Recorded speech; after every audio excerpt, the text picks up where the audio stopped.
So I've always been fascinated by World War II history, and there's really quite something about wrecked warships. The first ones I dived extensively were in Palau Island, where there's a number of large Japanese wrecks sunk and from the Second World War. And it was quite amazing to see just the debris around the ships and everything that just showed everyday life right before these ships were sunk. They had been at anchor a long time before they were attacked. The history of the wrecks in Coron Bay is a bit fascinating. This came when the U.S. Task Force 38, centered around the USS Lexington, was approaching Manila. And these ships that are sunk in Coron Bay had made an overnight run to Coron to shelter there rather than Manila Bay, which they realized was within range of the carrier task force's attack planes. So they sailed over to Coron Bay and thought they were safe, but they weren't.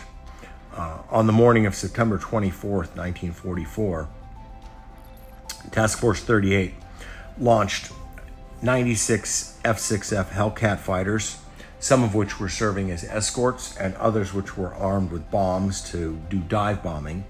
And they sent 24 Curtis SBTC HELLDIVERS as well.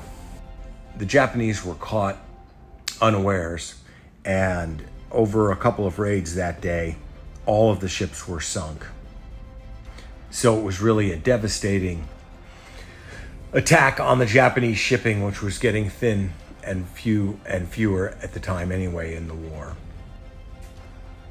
Another thing to mention would be the USS New York. That's in Subic Bay. It's a turn of the last century battleship that was in the Philippines in the 1940s. At the time, it was obsolete and it was just used as a coastal gunboat. It was scuttled in Subic Bay, where you can find some other wrecks too.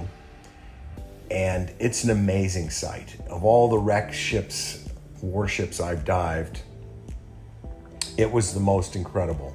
It's at a relatively shallow depth on its side. It was scuttled by having charges blown in the side of it.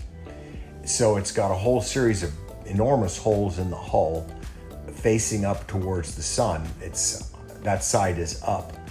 And the amazing thing about it is, one, its scale, because it was a large ship, but two, it has never been salvaged. So it has propellers, guns, all its fittings. It was never dynamited, taken apart and stripped by salvagers. It wasn't stripped before it was sunk. It was scuttled when the Japanese were advancing because the US Navy didn't want it to fall into Japanese hands. And it's a pretty easy dive. The day I dove it, the sun was shining through those giant blast holes, and it was easy to swim through from one blast hole down a corridor to another because there was sunlight the whole way and it wasn't silty, so it was pretty safe.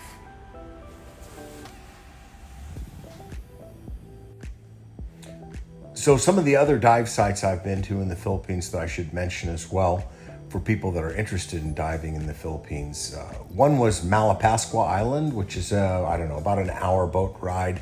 It's a really small place. It's right off the large island of Cebu, which has Cebu City as its capital, the second city, the Queen City of the Philippines, as they call it. So MALAPASCUA is very worthwhile. It's a few hours bus ride out of Cebu City, and then, as I said, about an hour boat ride. It's a tiny place. It's not crowded. It's beautiful and enjoyable. It's known for being a dive spot where you can see thresher sharks. And I did make that dive with another American dive buddy. It was demanding. I would suggest, if you haven't been in the water for a while, to take a dive or two first before you do the thresher shark dive, because it's really high currents and somewhat deep. We unfortunately did the dive but didn't see the threshers, but there are some really beautiful coral sites off MALAPASCUA. So I thought I'd talk a little bit about my trip out to Coron Island diving. Coron's part of Palawan province, and the dive area is Coron Bay, which is right off of Coron town. It was part of a trip with a couple of buddies that are also scuba divers.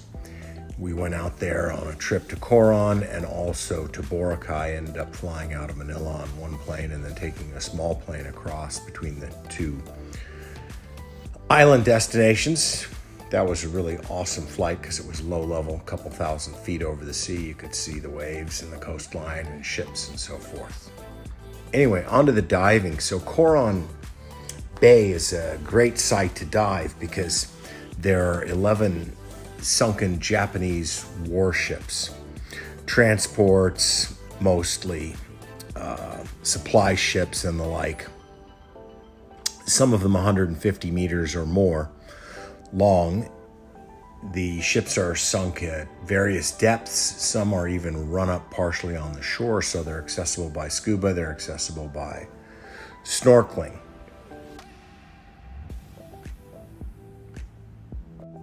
And Coron town itself is a very nice place to stay. We stayed in a little simple hotel up on the hillside, which was fantastic, beautiful sunset views over the bay. And the wrecks were pretty amazing. As I said, at accessible levels, a number of them. They're large ships, so the dive trips are pretty easy because it's only a few minutes off the dock to the wreck sites. Note about finding a dive center there. I've had a dive certification from PADI, one of the large international dive certification organizations, since the 90s. It's an open water dive certification, and I've been fortunate to dive around the world, and including a number of wreck sites. However, visiting some of these dive shops out in Coron, they were pretty particular about their requirements, even though I'd done difficult dives and wreck dives previously. So we had to visit a couple of places in order to find an outfit that would take us, based, me and my buddy, on our length of experience, even though I don't have a logbook documenting everything. The other thing you want to watch out for when you're diving in the Philippines, when you talk to a dive shop, is obviously you have to have a good look at their equipment to see if its condition is good. But if you're a Westerner, I'm 5'10", it may be a bit challenging even to find gear that fits you comfortably. My buddy's a little over 6 feet, and some arrangements had to be made to make sure they had equipment that's big enough for you. But we got that sorted out and had a whole series of several days of good dives. And some of the wrecks we were able to penetrate because visibility was good and there was reasonably good lighting.